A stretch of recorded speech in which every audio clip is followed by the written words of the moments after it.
शांति।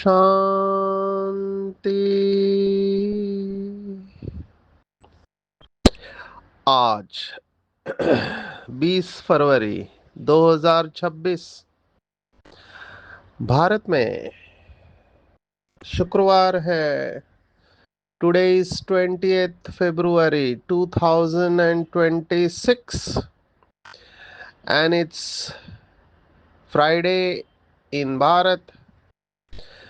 आज की मुरली का जादुई रहस्य स्वयं को प्रेरणा देने के लिए magical secrets of today's Murli for motivating the self. शुक्रिया बाबा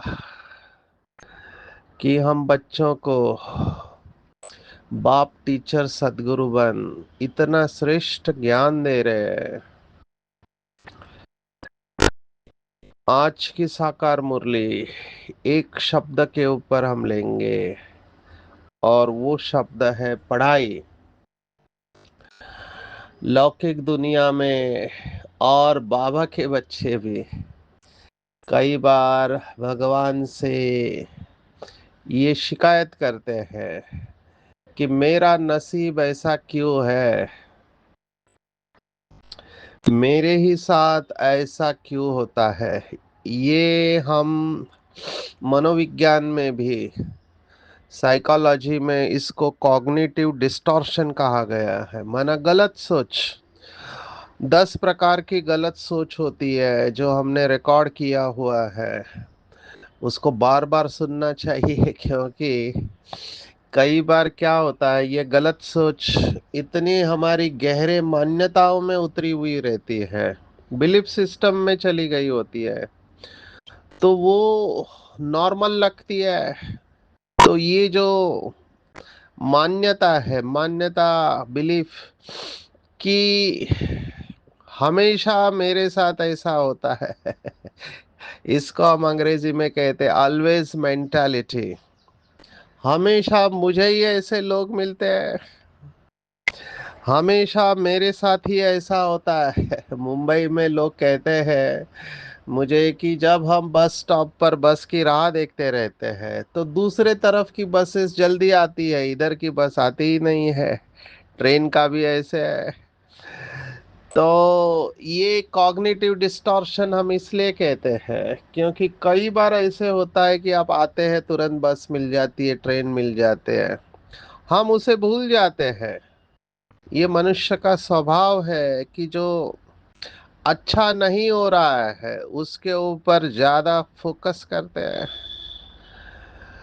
तो ये जो लोग कहते हैं कि मेरा नसीब ही ऐसा है, मेरे नसीब में ही ऐसी बातें हैं, इसका बहुत बड़ा विस्तार है। मैं शॉर्ट में रख रहा हूँ, आप इसके चिंतन में जाओ।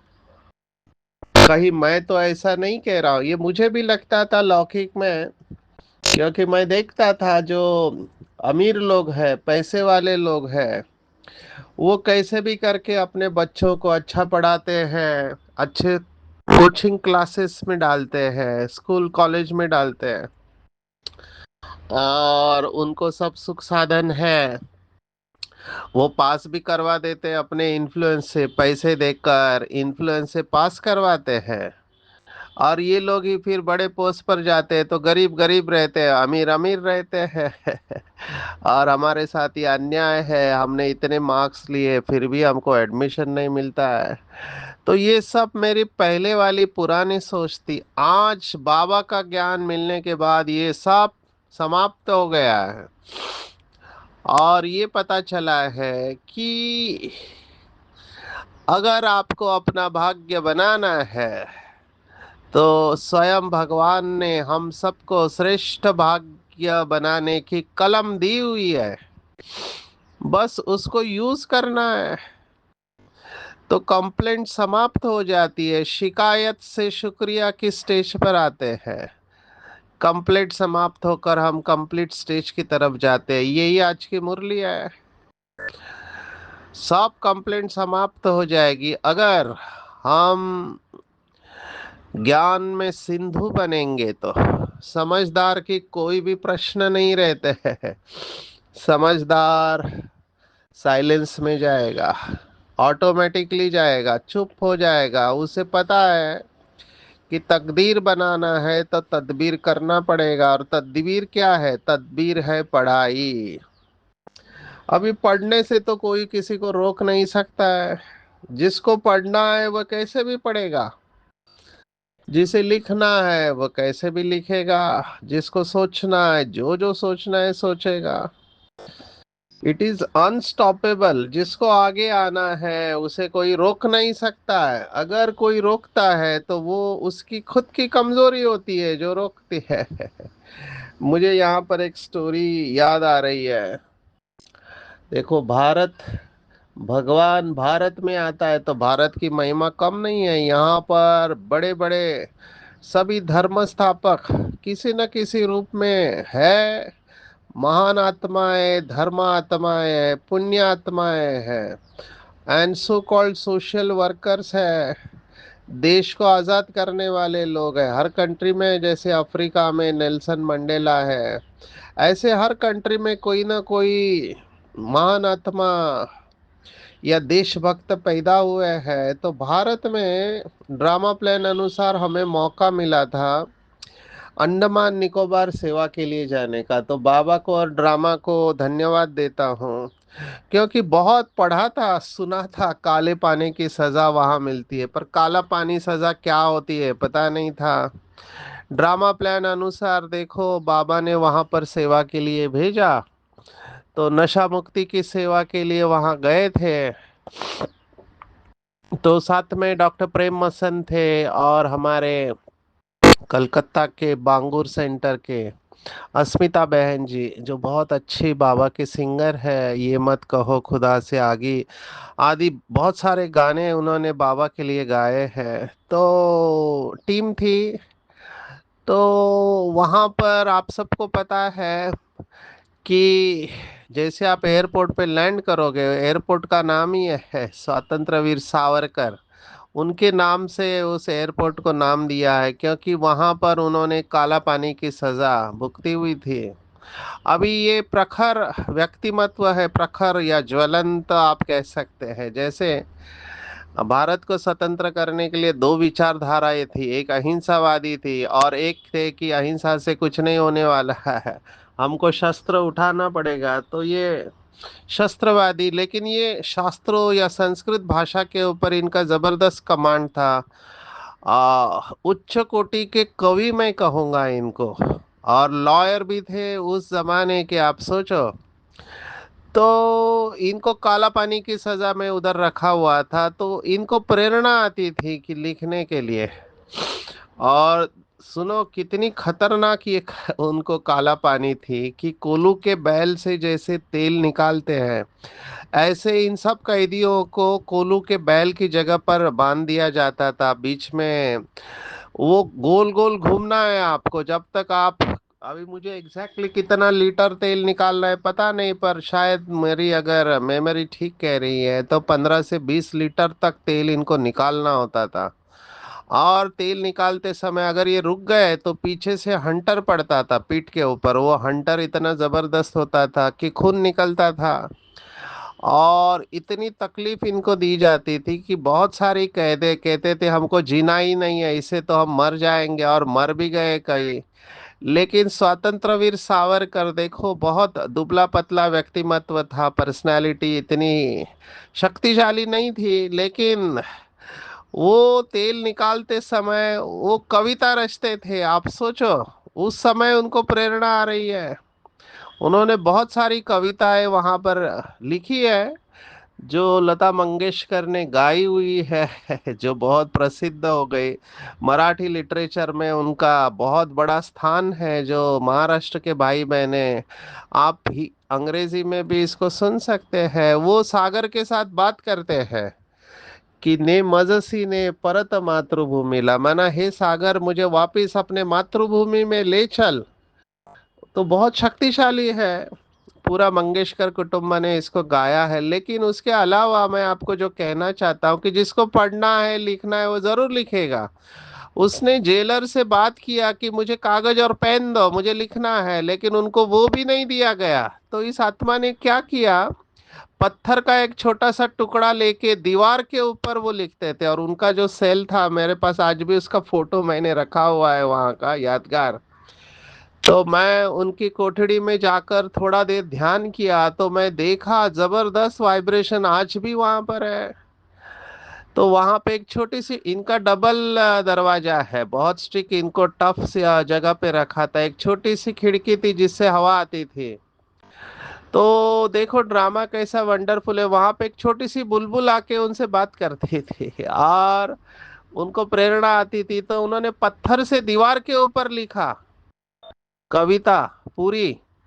और 10-11 साल तक वो वहां पर रहे। और जब वो वापिस आए भारत में, उनको लाया गया, तो वहां आकर उन्होंने कमला नाम का महावाक्य महावाक्य महा कविता लिखी। महाकाव्य कहते हैं उसको। वो उन्होंने जेल में, उनको प्रेरणा आई थी, बाहर आके उन्होंने वैसे के वैसे लिख डाला। तो मेरा कहने का भाव है, बाबा हमेशा ये कहता है कि जिसको पढ़ना है वो कैसे भी पढ़ेगा।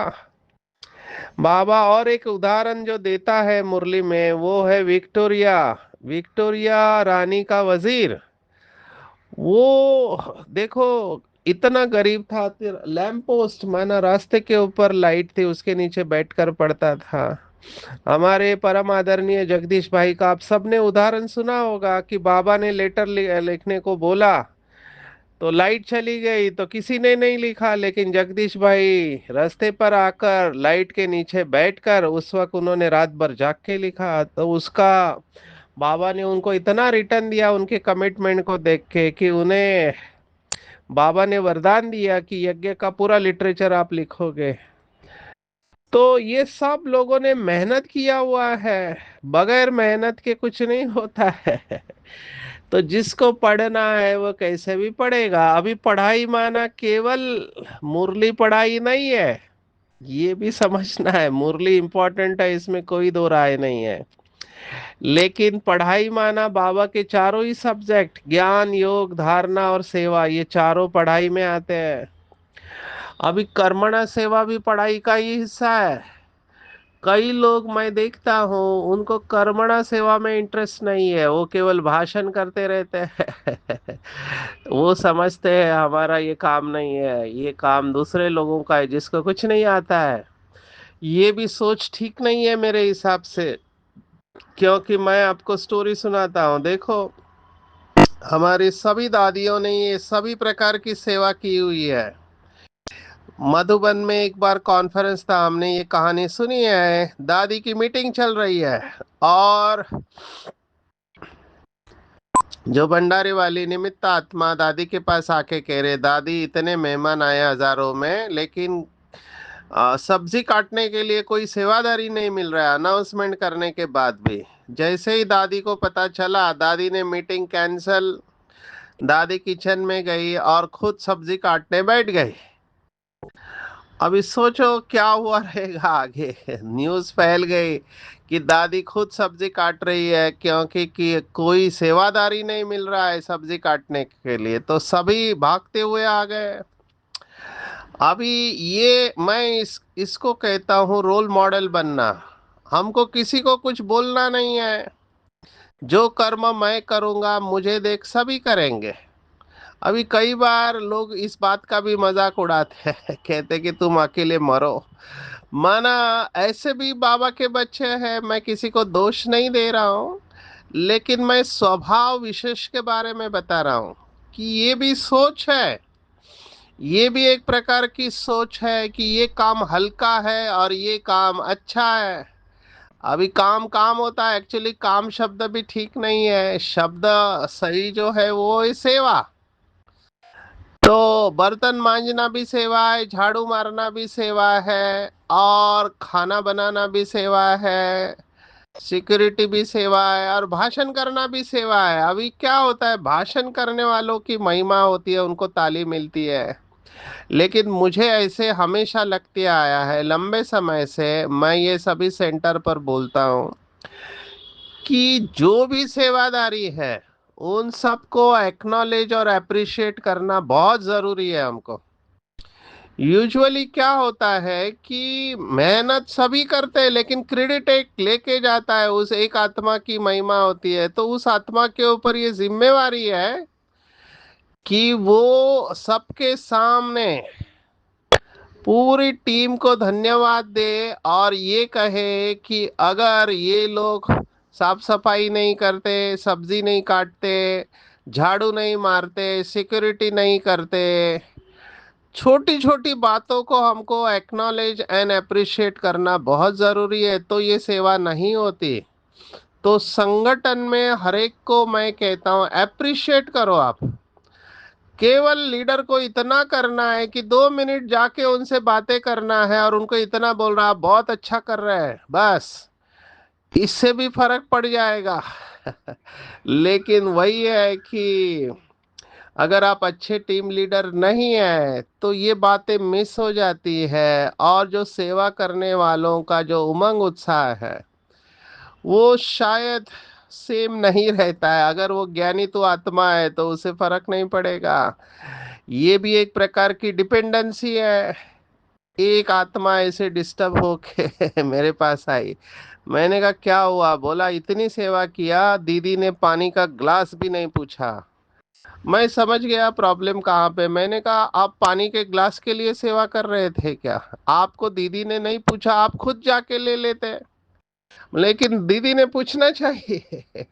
तो ये कुछ लोगों की इमोशनल नीड होती है। इमोशनल नीड मैं कह रहा हूँ, ये मनोविज्ञान का शब्द है। उनकी जरूरत होती है कि लोग उनको पूछे, अच्छा कहे।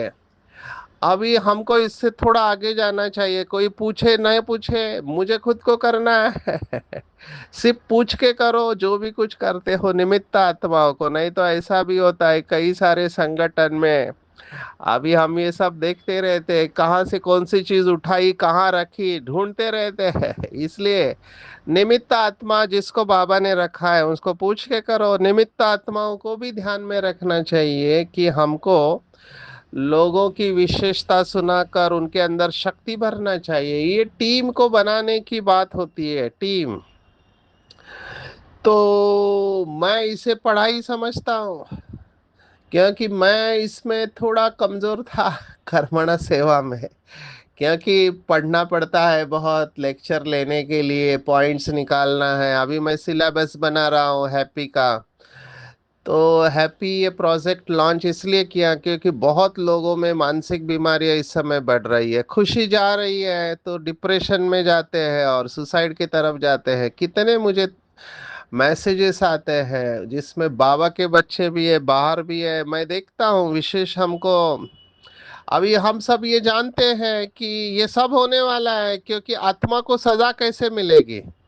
बाबा ने एक मुरली में कहा था, पैदा होना मरना, पैदा होना मरना। इसमें आत्मा सजा भुगतती है कि अभी अभी पैदा हुए, मर गए, फिर गर्भ में गए। तो ये गर्भ जेल की सजा जो बार बार भुगतते हैं, कम उम्र में शरीर छोड़ना, ये सब सजा है आत्मा को।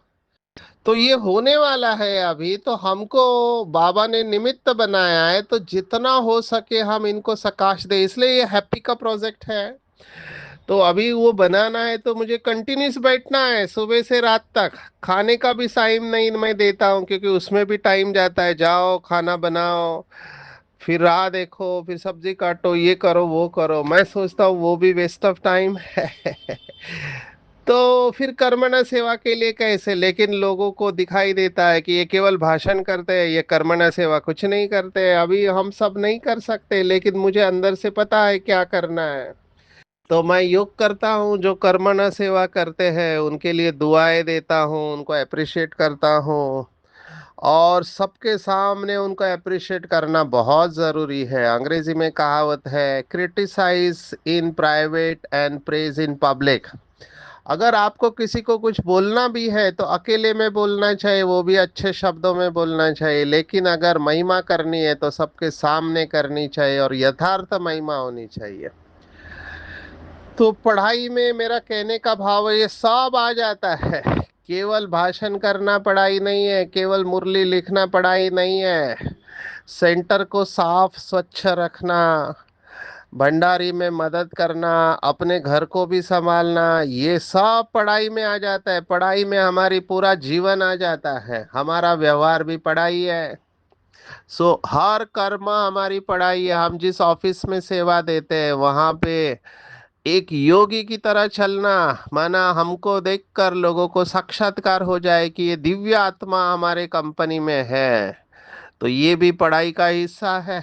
आज साक्षात्कार की बात आई है तो मुझे बहुत खुशी हुई, बाबा ने इस टच किया, क्योंकि एग्जैक्टली यही मेरे साथ हुआ। मेरे को बिंदु दिखाई देता था लेकिन समझ में नहीं आता था कि ये क्या है।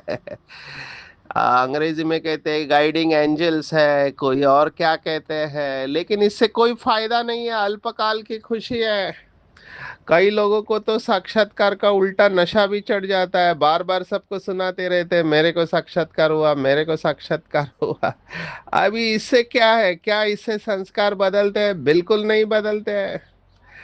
इससे जरा भी संस्कार नहीं बदलते हैं, उल्टा अहंकार बढ़ने के चांसेस होते हैं। कई लोगों को मैं देखता हूँ, वो दूसरों को सुनाते हैं, देखो मेरे भक्ति का फल है जो मुझे साक्षात्कार हुआ, आप लोगों को नहीं हुआ। तो यही बात बाबा कह रहा है कि उल्टा नशा चढ़ जाता है साक्षात्कार का। साक्षात्कार आपको इसलिए दिया जाता है कि यस, आपने पिछले जन्म में कुछ किया है जिसके वजह से आपकी बुद्धि ऐसे है कि आपको उस कर्म का फल मिल रहा है, लेकिन आगे उसके जाना है, उधर अटकना नहीं है। साक्षात्कार में थोड़े समय के लिए खुशी होती है लेकिन उधर अटकना नहीं है। आज की पूरी मुरली पढ़ाई के ऊपर है और हमारी पढ़ाई नई दुनिया के लिए है। अभी ये बात कई लोगों को समझ में नहीं आती है। देखो, भक्ति मार्ग में भी एक ग्रुप काम कर रहा है जो इसके ऊपर कड़ी टिकाएं करता है, क्रिटिसाइज करता है कि ये स्पिरिचुअलिटी माना सब भविष्य के लिए है। ये लोग भविष्य में ही जीते हैं, है ना, स्वर्ग भी भविष्य में, सब कुछ मिलेगा लेकिन मरने के बाद मिलेगा, यहाँ कुछ नहीं मिलेगा। और मुझे बाबा की ये बात बहुत अच्छी लगती है कि बाबा कहता है वर्तमान जीवन हमारा भविष्य से श्रेष्ठ है।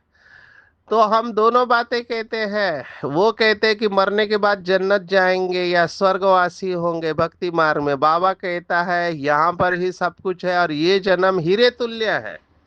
अगर स्वर्ग में सोने तुल्य है तो ये हीरे तुल्य जन्म है। तो वो बात भी नहीं है जो दुनिया में लोग समझते हैं। इसलिए मैं हमेशा कहता हूँ ये जीवन के ऊपर आप फोकस करो, क्योंकि भविष्य तो वर्तमान की परछाई है।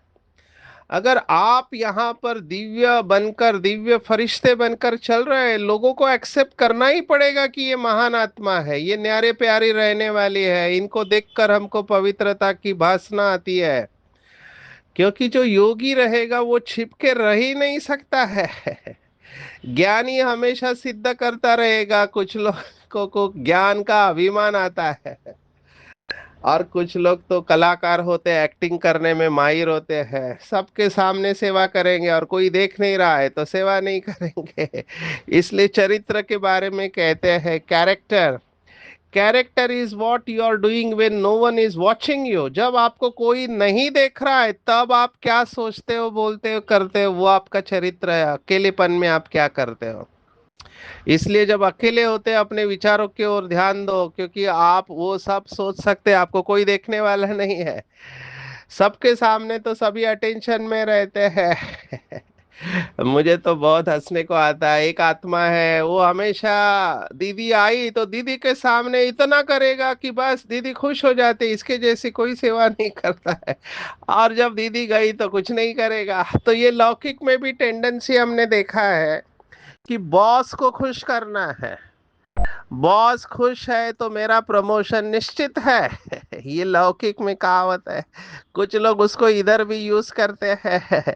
अभी दीदियों को या निमित्त आत्माओं को भी आत्माओं को समझ में आना चाहिए, सो देर इज नथिंग रॉन्ग। ये सब अपनी अपनी पर्सनालिटी के अनुसार होता है। लेकिन मैं यही कह रहा हूँ कि हमको ये कला जरूर आनी चाहिए कि सबको साथ में लेकर चलना। संगठन की शक्ति को मैं सबसे ज्यादा मार्क्स देता हूँ। देखो, आज की अव्यक्त पॉइंट्स मुझे बहुत अच्छी लगी। मैं कभी कभी सोचता हूँ सीक्वेंस में जाऊं या इम्पोर्टेंट बातों को टच करूं, क्योंकि फिर लास्ट में टाइम कम पड़ता है। तो मैं अव्यक्त इशारे की बात पहले ले रहा हूं आज, कि हम सब ब्राह्मण बच्चों की आपस में संपर्क की भाषा व्यक्त भाव की होनी चाहिए। ये बहुत इंपॉर्टेंट पॉइंट मुझे अभी लग रही है, क्योंकि हमारी बहुत सारी एनर्जी इसमें चली जाती है व्यक्त भाव में आने से। जैसे फरिश्ते आत्माओं से बोल रहे हैं, उसके बाद वाली लाइन बहुत गहरी है। बाबा ने कहा, किसी की सुनी हुई गलती को संकल्प में भी न स्वीकार करना न कराना। अंडरलाइन करेंगे, किसी की सुनी हुई गलती को, माना किसी ने गलती किया, कोई आपको सुना रहा है, संकल्प में भी उसको स्वीकार नहीं करना न कराना। ये बहुत गहरी पॉइंट है। हमने रिश्ते बिगड़ते देखे हैं, क्योंकि कुछ लोगों के कान भरने के संस्कार होते हैं, डेटा ट्रांसफर के संस्कार। यूजुअली ऐसे कहते हैं कि माताओं बहनों में ये होते हैं, लेकिन मैं इस बात से असहमत हूँ। सभी में ये संस्कार है, कुछ लोगों में डोमिनेंट होते हैं कि वो इधर की बात को उधर फैलाएंगे। मैं तो अभी क्या बताऊं आपको, कुछ आत्माएं, ये हमारे साथ हुआ है इसलिए सुना रहा हूँ, कि घर घर में जाके सुना रहे हैं। और लक्ष्य बहुत क्लियर है कि बदनामी करना है। जैसे आजकल आपने देखा होगा यूट्यूब के इतने वीडियो चल रहे हैं अगेंस्ट ब्रह्मा कुमारी, अभी लक्ष्य बहुत क्लियर है क्या करना है। यहाँ पर भले उस समय आपको लगता है कि आप जीत रहे हैं, चलो मान के चलो उस आत्मा ने गलती की है, मान के चलो फॉर द मोमेंट, लेकिन आपको क्या फायदा उससे। आप तो भगवान के नजरों में गिर ही रहे हो, ये तो पुण्य का काम नहीं है। समझो कोई भाई या बहन सबके सामने जो भी पोल खोलने की कोशिश कर रहा है, उसे लगता है कि वो बाबा की सेवा कर रहा है, पर आई एम वेरी सॉरी, भगवान को सब पता है कहाँ क्या हो रहा है, हम इसमें जाए ही नहीं। निमित्त आत्माओं को रखा हुआ है बाबा ने। आप बहुत शुभ भावना से निमित्त आत्माओं को बताए। कई बार मुझे ऐसे कहते, निमित्त आत्माएं ही ऐसा करती है तो कहाँ जाए। अब ये बहुत ट्रिकी सिचुएशन है। मैं कहता हूँ बाबा को बता दो, लेकिन ऐसा कोई काम नहीं करो जिससे अवस्था खराब हो, क्योंकि बाबा की श्रीमती नहीं है वो। इसके ऊपर चिंतन करना अच्छी तरह से, क्योंकि यहाँ पर ही लोगों ने अपनी अवस्था खराब की है। मैं इसको इसीलिए अभी कुछ समय पहले एक मुरली चली थी, बाबा ने कहा दूसरे की गलती को अपनी गलती समझना। आप क्वालिटी को मेंटेन करो, सेंटर की सभी क्वालिटी को मेंटेन करो, धारणाओं को, लेकिन दूसरे की गलती को अपनी गलती समझ के उसे समा लेना चाहिए। बाद में फिर निमित्त आत्माएं जो डिसीजन दे। अगर निमित्त आत्माओं से भी ऐसी गलती होती है, ऐसे आपको लगता है, तो बाबा को सुना के साक्षी हो जाओ। जब ऐसी स्थिति हो तभी बाप की जो शुभ कामना है एक मत संगठन की, वो प्रैक्टिकल में होगी और आपके द्वारा बाप प्रत्यक्ष होगा। देखो, ऐसी बातें तो साकार के वक्त भी हुई थी, लेकिन बाबा ने अपनी अवस्था को खराब नहीं किया, दादियों ने अपनी अवस्था को खराब नहीं किया, उन्होंने मैनेज किया अपने योग बल से। इसलिए मैं इसको सबसे ज्यादा मार्क्स देता हूँ। संगठन अच्छा होना चाहिए, तो निस्वार्थ भाव से सेवा करेंगे, सदा विजयी रहेंगे, अमृत वेले से अपनी स्मृति को शक्तिशाली करेंगे, तो मेहनत से छूट जाएंगे। हर कर्म महत्व प्रमाण होंगे अगर, क्योंकि अमृत वेले साइलेंस होती है और बाबा चार्ज करा देता है। अपनी कमियों को कभी भी छिपाना नहीं है। छिपाएंगे तो अपना ही नुकसान करेंगे। बाबा को क्या फायदा है? फायदा हमारा, नुकसान भी हमारा है। ये भी बहुत बड़ी पॉइंट है। तो कोई भी ऐसा काम नहीं करना है जो श्रीमत के विरुद्ध हो। पढ़ाई का शौक रखना है। आज की पूरी मुरली में टेक होम है, कमाई का बहुत शौक होना चाहिए। दोनों कमाई करनी है, शरीर निर्वाह अर्थ, घर को चलाने के लिए, अपने को चलाने के लिए। जो भी आप ड्यूटी करते हो, बिजनेस करते हो, उसके साथ में पढ़ाई भी पढ़नी है। पढ़ाई माना केवल मुरली नहीं, मुरली तो इम्पोर्टेंट है ही है, ज्ञान योग धारणा सेवा। साक्षात्कार भी विघ्न बन सकता है अगर उल्टा नशा चढ़ा तो। साक्षात्कार हमको बताता है कि आगे क्या होने वाला है, या शिव बाबा को कैसे याद किया जाता है। हमारी तकदीर हमको बनानी है, तो तदबीर तो करना ही पड़ेगा। स्कॉलरशिप लेना है तो मेहनत करनी पड़ेगी। अपनी कमियों को छिपाना नहीं है, स्वयं को ठगना नहीं है। बाबा को सब कुछ सच सच बता देना है। कायदे विरुद्ध कोई काम नहीं करना है। अमृत वेले की मदद से स्वयं को समर्थवान बनाना है, स्मृति स्वरूप बनना है। याद और निस्वार्थ सेवा द्वारा मायाजीत बनकर विजयी बनना है। और भाषा अव्यक्त होनी चाहिए, एक दूसरे में अव्यक्त रूप से मिले। किसी की गलती को संकल्प में भी स्वीकार नहीं करना है। सभी का, सभी के प्रति शुभ कामना रखनी है। एक मत संगठन रखना है, तभी बाप प्रत्यक्ष होगा। अच्छा। ओम शांति।